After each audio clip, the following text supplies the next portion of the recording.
Back again with another love story gone wrong. I'm Dolores, Urban Influence. Look at this pretty lady. Her name is Tamika. I came up and close so y'all can see me with this video. It's going to be a long one. It's going to be a reaction video about Tamika finding love, but love wasn't enough for this relationship gone wrong. Okay, I'm not going to hold y'all up, but I will be talking to you guys a lot more. That's why I'm up and close, because this video right here means a lot. Because every time I'm watching these reaction videos, they have a certain kind of element to it. And I want to break it down to you as I see them coming, so you won't make these mistakes. I won't make these mistakes, and we can share with other people that they don't make these mistakes too. I'm just only speaking about that. I do have some experience in law enforcement as a correctional officer inside a male prison. And this video is about a man falling in love with a man that's incarcerated. So I have some information to share with you that's gonna be interesting. I don't even know what I'm gonna say. So react with me with this video. This video is really touching to me. Let's go.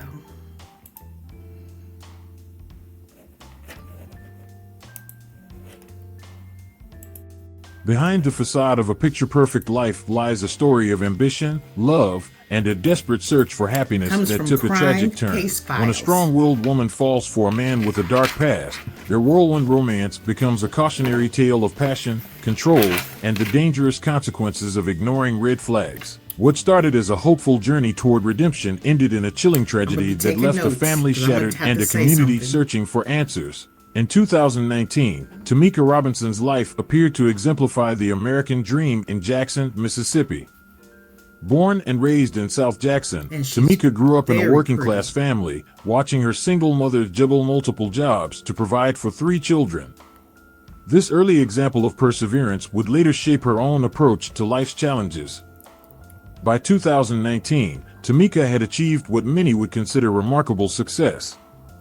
She held a bachelor's degree in business management from Jackson State University, class of 2009, and had steadily advanced her career in healthcare administration. That's what's up. Her newly purchased home in the suburban Fondren district stood as a testament to her professional achievements. However, her personal life told a different story. Tamika's daughters, Nyla, age 12, and Jada, age 8, came from 2 previous relationships that ended in abandonment. Their fathers, Marcus Williams and Deshaun Carter, had both left during her pregnancies, leaving Tamika to navigate parenthood alone. Interesting. Despite these setbacks, she maintained a strict schedule that allowed her to balance her role as director of operations at the hospital with attendance at her daughter's school events and extracurricular activities. The turning point in Tamika's life occurred on May 15, 2019, when she received a Facebook friend request from Maurice M.O. Jenkins, an inmate at a correctional facility in Pearl, Mississippi. Jenkins, serving a 12-year sentence for armed robbery in Meridian and aggravated assault of a store clerk, had gained social media access through a contraband phone. Their initial interaction began with a simple comment on one of Tamika's photos, where M.O. complimented her smile and professional appearance. Over the next several weeks, their communication intensified. Phone records would later show that between May and December 2019, Tamika and M.O. exchanged 1,247 phone calls, averaging 178 calls per month. Okay, let me stop right there. Oh, I'm gonna let you make the judgment call yourself, but I just do not recommend ladies meeting men online at all, let alone meeting an inmate online. That is one dangerous situation about to go crazy, as you will see in this video. I don't want to get all into details. I want you to watch the whole videos, but you don't know nothing about that inmate. You don't know anything about his medical history. Now, I was just thinking before I made this video, I will be like, okay, you can meet him and date him, but could you have his medical history? his real medical history from, and could you have a sit-down conversation with his counselor before he's paroled to you or before you marry him? Have a sit-down conversation with his counselor while he's incarcerated at his institution. Have them go over his history. If you're going to meet a man incarcerated, okay, you're going to see some more of what this lady is going to go through. But I was thinking about that, and keep that at the back of your mind. You do not know a man's mental history, medical histories. Is he diabetic, hypertension, gout? You'll never know what this man's medical history is, and you don't want to take him home. But let's keep going. These conversations, typically lasting between 30 minutes to an hour, revealed Mo's careful cultivation of an image as a reformed man. He shared stories of his troubled childhood in East Chicago, Indiana, where he claimed his involvement in crime stemmed from poverty and lack of guidance. Yeah. Mo spoke of his commitment to personal development, citing his participation in prison education programs and his role as a mentor to younger inmates. Tamika, despite her educational background and professional success, found herself drawn to Mo's narrative of redemption. Prison visitation logs show her first visit to the facility occurred on July 3, 2019, accompanied by both her daughters. This visit marked... I bet if she had had a sit-down meeting with his counselor and go over his prison history before she started making all them damn visits and marrying him, this wouldn't have went this far. I guarantee you. Because something about it, the way he looks, tells me he was crazy inside the prison, and the prison has all the records for your views. Marked the beginning of regular weekend trips to Pearl, with Tamika making the drive from Jackson every Saturday morning, often bringing her children along. Ooh, Lord, no. By the end of 2019, Tamika had invested significantly in their relationship, both emotionally and financially. She sure did. Bank records would later reveal she had spent over $12,000 that year on prison phone calls, commissary deposits, and gifts for Mo. Her social media posts during this period reflected a woman convinced she had found her life partner, despite the obvious red flags of his incarceration and violent criminal history. What Tamika interpreted as love would ultimately prove to be the beginning of a tragic sequence of events that would transform her success story into a cautionary tale about the dangers of prison relationships. So, she says she knows about his criminal history. Well, sometimes you got to think of human nature. And when I was thinking about this, I live in California and we have bears, and if the bears come out and bite a human, do you know they will hunt that bear down and kill it because he tasted blood? And that kind of analogy is the same as when you have a man in prison. It's hard to think.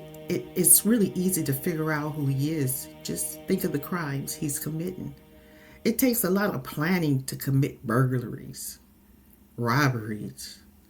Ooh, it's a different kind of personality to do home invasions. And different kind of personality to have murdered somebody with your hands. Okay. That right there, when they taste blood as a human, they can possibly do that shit again. Let's keep watching.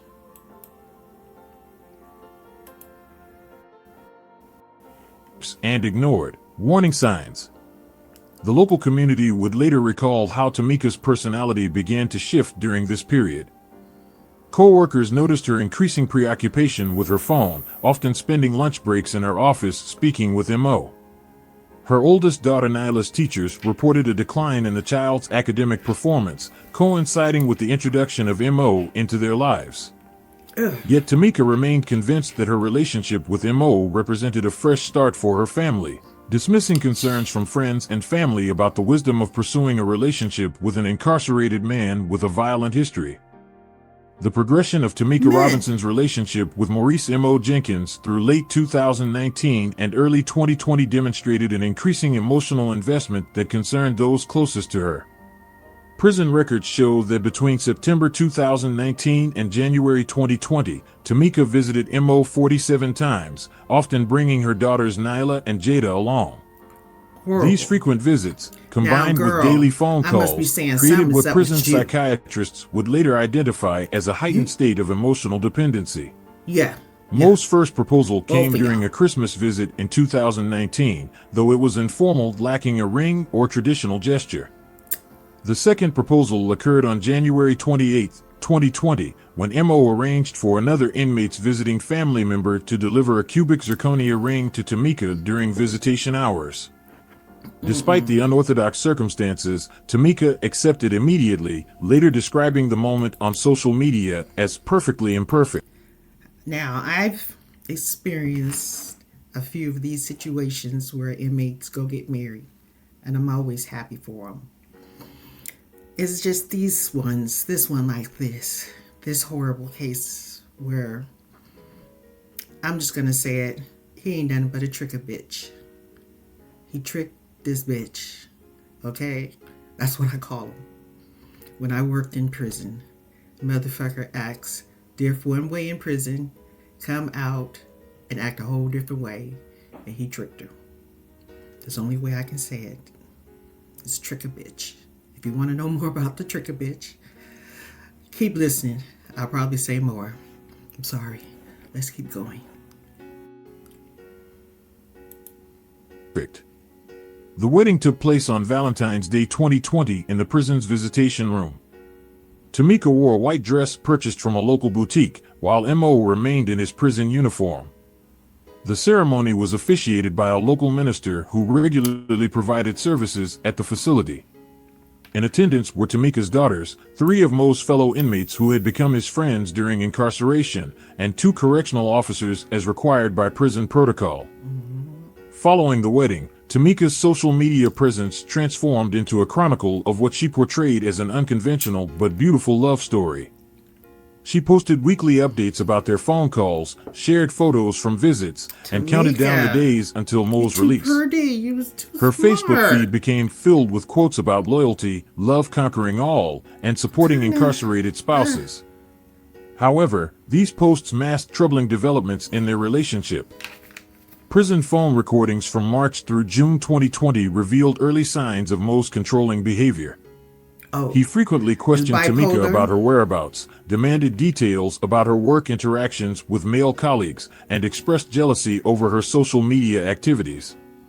In one recorded call, another reason why you need to speak with his counselor before he is paroled to your home, before you marry the motherfucker. Okay? Because a lot of them inmates have mental disabilities. Some of them is born with it.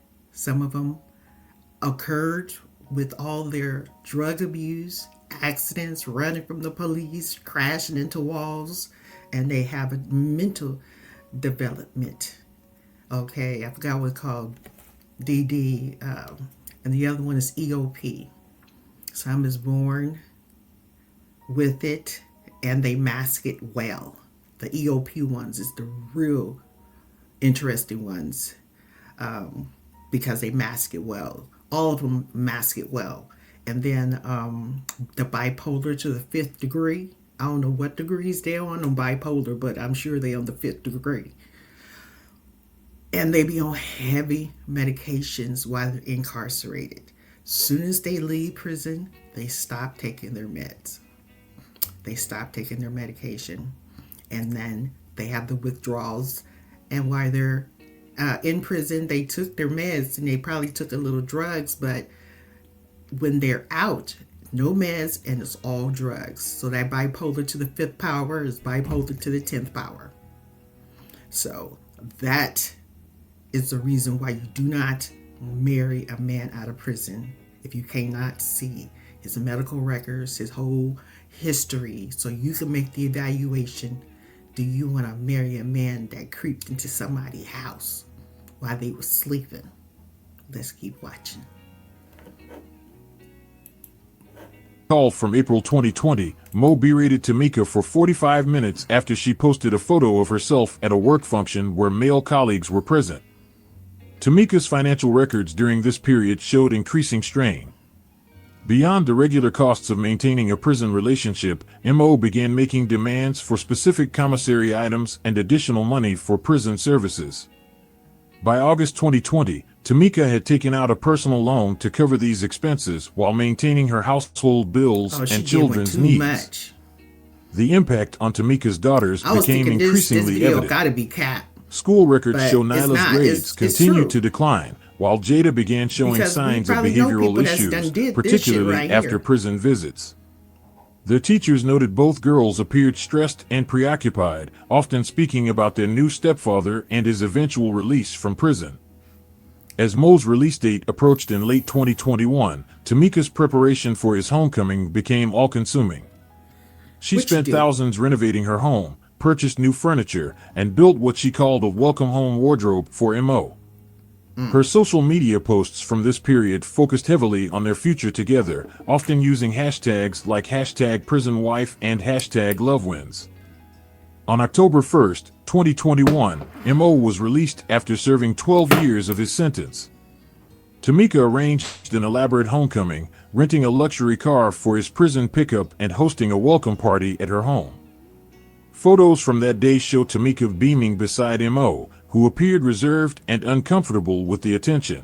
These images would later stand in stark contrast to the events that would unfold in the following months as the reality of their life together began to emerge. The early signs of trouble that had manifested during Mo's incarceration, his controlling behavior, financial demands, and impact on the family dynamic would soon escalate into a pattern of domestic tension that would ultimately lead to tragedy.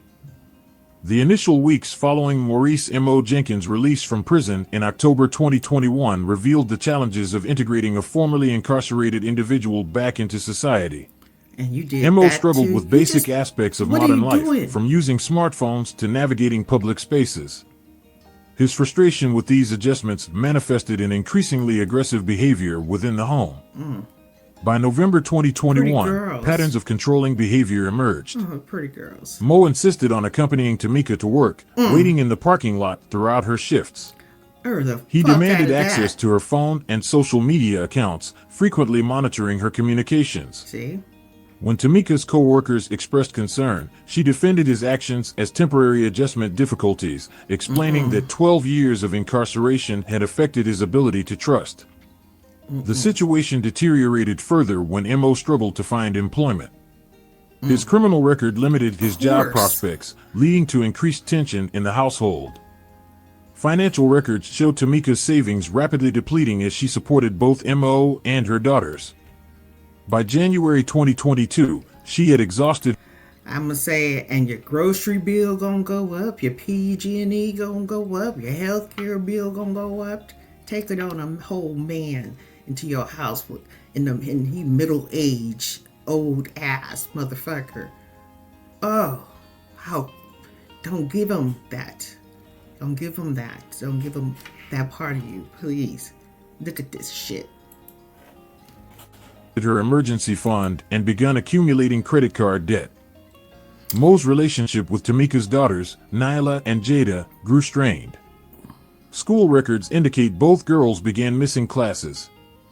Nyla, now 14, confided in her school counselor about Mo's volatile temper and frequent arguments with her mother. Jada, age 10, developed anxiety symptoms, often refusing to return home after school activities. The first documented instance of physical violence occurred in March 2022. Police records show a neighbor called 911 after hearing shouting and things breaking inside Tamika's home. When officers arrived, Tamika minimized the incident, claiming they had merely argued over household expenses. No charges were filed, but officers noted visible bruising on Tamika's arms. Throughout summer 2022, Mo's behavior became increasingly erratic.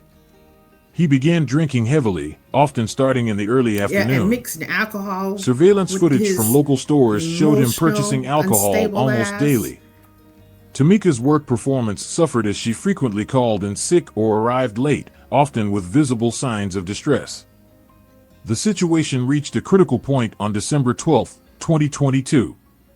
According to police reports, Mo had been drinking since morning when he confronted Tamika about text messages from a male coworker regarding a work project. The argument escalated quickly. Mo destroyed Tamika's phone, then physically prevented her from leaving the house. Over several hours, he subjected her to physical and verbal abuse. During a moment when Mo was distracted, Tamika managed to access the gun safe in her bedroom where she kept a registered handgun for home protection. When Mo approached her aggressively, she fired once, striking him in the shoulder. So this is what I didn't get. Neighbors, hearing the gunshot, called emergency services. Police arrived at 9:47 p.m. to find Mo bleeding and Tamika in a state of severe distress. You were so scared you the shot him officers before. noted significant damage to the home, including broken furniture and holes in walls. Yeah, I fought. Mo was transported to a local hospital while under arrest. He was later charged with domestic assault, false imprisonment, and making terrorist threats. Despite the gravity of the incident, Tamika's actions in the following days demonstrated the complex psychology of domestic abuse victims. But bitch. She visited Mo in the hospital daily, apologizing for shooting him. No. When he was transferred to county jail, she immediately began working with a bail bondsman. Oh, hell Using no. a second mortgage on her home, Tamika posted Mo's $50,000 bail on December 24th, 2022. Don't ever do this shit. The decision to bail out Mo caused a rift between Tamika and her family. Fuck. Her mother temporarily took custody of Nyla and Jada, refusing to return them while Mo remained in the home. Not right. Tamika's sister reported to social services, expressing concern about the children's safety, but Tamika insisted she could manage the situation. January 2023 brought unexpected news that temporarily shifted the dynamic of Tamika and Mo's troubled relationship. During a routine medical appointment on January 15th, Tamika discovered she was 6 weeks pregnant. Medical records show she had been experiencing symptoms for several weeks, but attributed them to stress from recent domestic incidents. The pregnancy announcement on social media portrayed an image of renewed hope. Tamika posted ultrasound photos and wrote lengthy messages about fresh starts and growing families. However, medical records from her prenatal visits painted a different picture. Healthcare providers documented their concerns about elevated stress levels and signs of domestic abuse during multiple appointments. By March 2023, Tamika's pregnancy began showing complications. Her blood pressure remained consistently high, leading to a diagnosis of preeclampsia. Medical staff noted suspicious bruising during several checkups, though Tamika refused to discuss their origin. Her obstetrician recorded multiple attempts to connect her with domestic violence resources, all of which Tamika declined. Mo's behavior during this period fluctuated between extremes. That has done some During similar shit prenatal like appointments, this too. which he insisted on attending, he displayed excessive concern and attentiveness. However, police records show 3 domestic disturbance calls to their residence between March and July 2023, though Tamika refused to file reports on each occasion.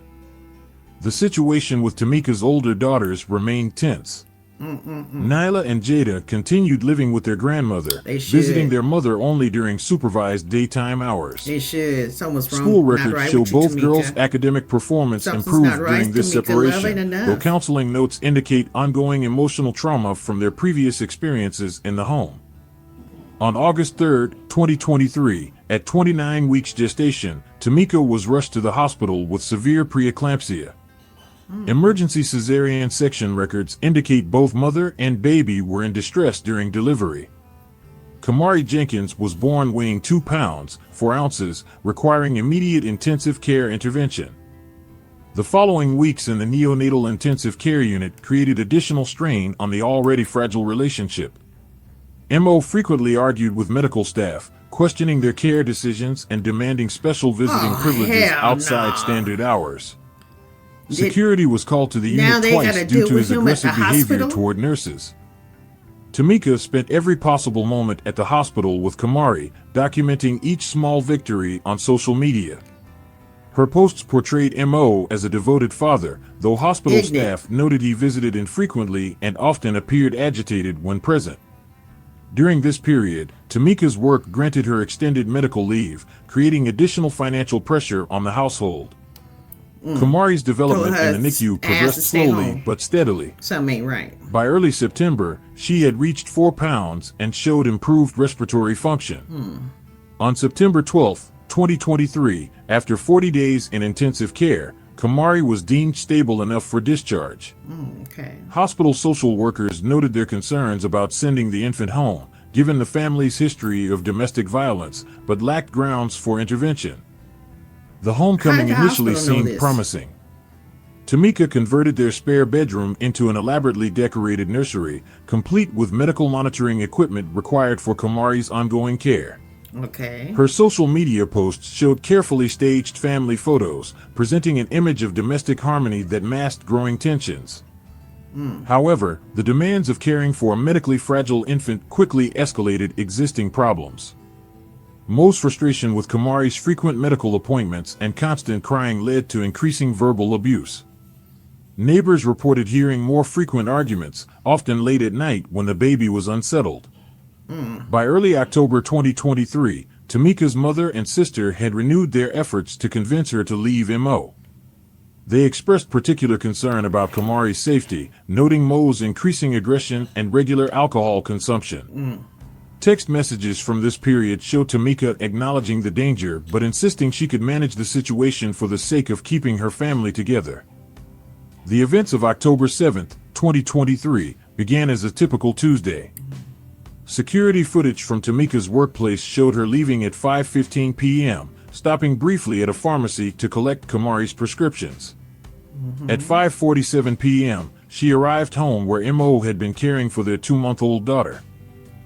According to neighbor statements, the first signs of disturbance began around 7:30 p.m. Multiple residents reported hearing elevated voices from the Robinson residence. At 7:45 p.m., surveillance cameras from nearby homes captured the sound of breaking glass. The first 911 call was logged at 7:52 p.m., with a neighbor reporting sounds of a violent struggle and a baby crying. Subsequent investigation revealed that the argument started over text messages on Tamika's phone. Mo, who had been drinking throughout the day, accused her of communicating with an ex-boyfriend. Evidence gathered from the scene included a broken phone, suggesting Mo had grabbed and destroyed Tamika's device during the confrontation. The violence escalated quickly. Physical evidence indicated Tamika had tried to barricade herself in Kamari's nursery. The door showed signs of forced entry, with Mo apparently breaking through to reach Tamika, who was holding their infant daughter. Investigators found Kamari's crib overturned and medical equipment damaged during the struggle. At 8:07 p.m., the first gunshot was heard. Forensic analysis later showed this shot struck Tamika in the chest as she attempted to shield Kamari. The second shot followed approximately 30 seconds later, Mo turning the weapon on himself. The same gun that Tamika had previously used in self-defense during their December 2022 altercation became the instrument of their death. Police response time logs show the first patrol car arrived at 8:11 p.m., 4 minutes after the shots were reported. Officers found the front door locked and were forced to breach the entrance. Inside, they discovered a scene that veteran officers would later describe as particularly haunting. Tamika was found in the nursery, having collapsed while still holding Kamari. The infant, though traumatized and crying, was physically unharmed. Mo's body lay nearby, the registered handgun still in his grasp. Medical examiners pronounced both adults dead at the scene. Investigators processing the scene uncovered evidence of Mo's premeditation. His blood alcohol content was 0.19, more than twice the legal limit. A partially written note was found in the kitchen, expressing paranoid thoughts about Tamika's alleged infidelity. Security footage from a local liquor store showed him purchasing whiskey at 2:15 p.m. that afternoon, suggesting he had been drinking for several hours before the incident. The immediate aftermath brought a rapid response from family members. Tamika's mother arrived to take custody of Kamari while Nyla and Jada, who had been living with her since December, were shielded from the tragic news until the following morning. Social services became involved immediately to address the children's placement and psychological needs. Oh my Crime scene God. investigators spent 72 hours processing the residence.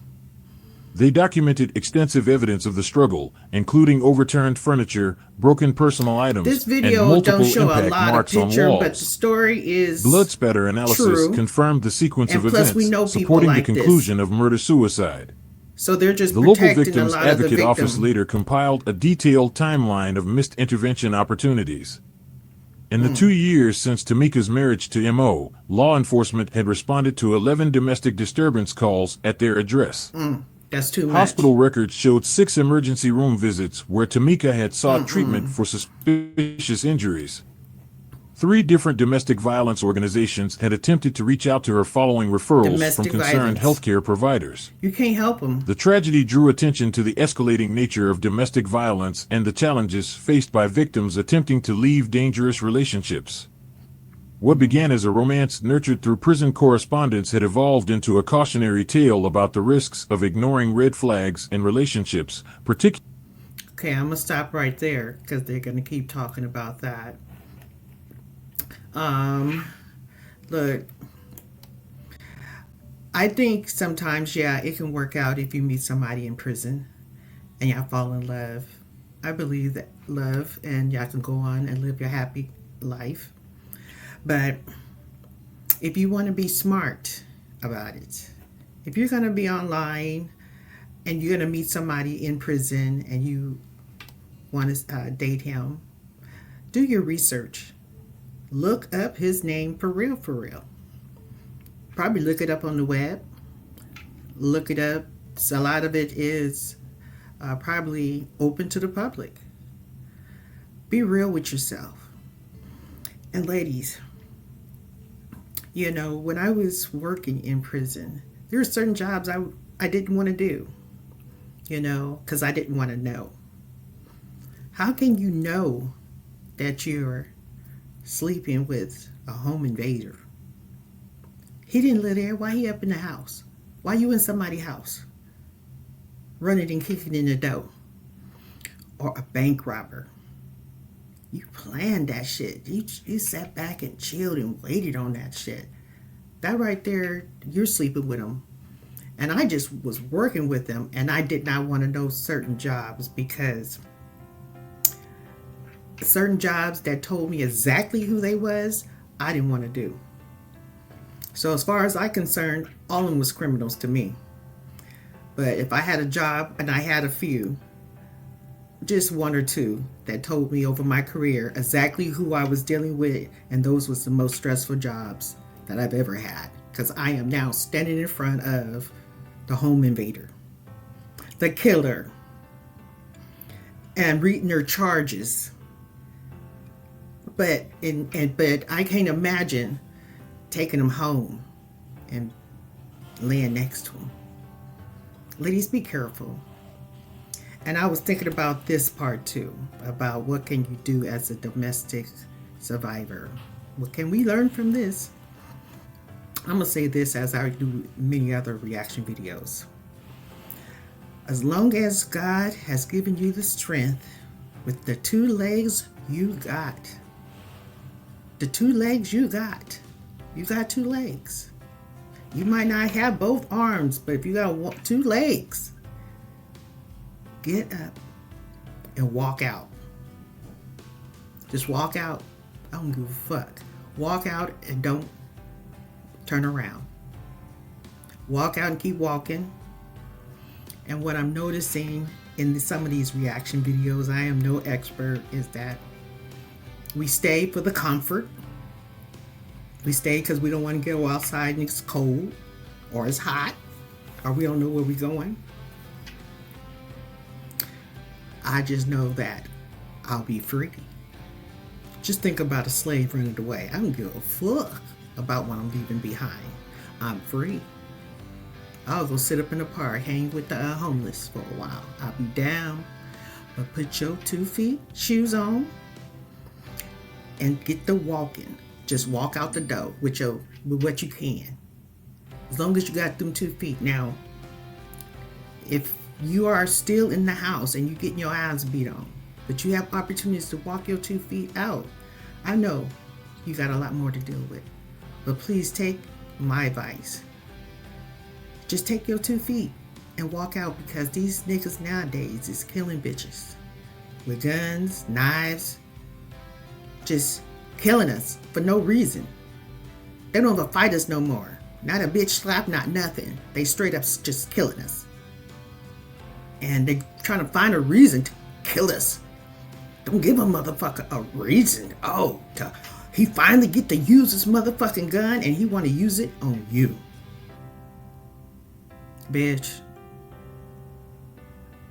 Be smarter. And get your feet up, get your ass up, and y'all feet get them moving. And walk out the door. All right? Until the next time, love you. Talk to y'all later. Please comment, subscribe if you found any part of this content helpful. I can really use it. And thank you. Thank you for spending your time with me.